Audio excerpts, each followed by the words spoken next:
Príjemný dobrý večer, milí sledovatelia, zdravím vás.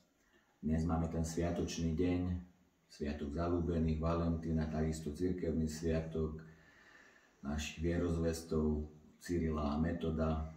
Je to vždy lepšie, ako keby mal byť piatok 13. nejaký nešťastný deň. A chcel by som vás informovať, ako postupujem so svojou knihou a jej prípravou. Takže čo sa týka textov a textových častí, tie momentálne dokončujem a pripravujem ich na odovzdanie do editorskej redakcie, kde následne od nich budem očakávať spätnú väzbu a ako by sme sa zariadili teda ďalej na základe toho, čo mi oni odpíšu. Ďalej, čo sa týka obrázkov, na niektorých sa momentálne ešte pracuje, niektoré sú už dokončené, ako som vám aj niektoré obrázky už predtým ukázal na sociálnych sieťach.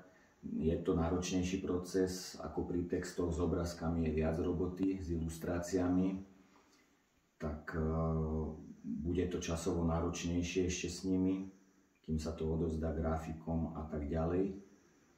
Tak je to veľký proces, náročný proces, časovo náročný. Prosím vás, držte palce a vidíme sa pri ďalšom videu čo najskôr.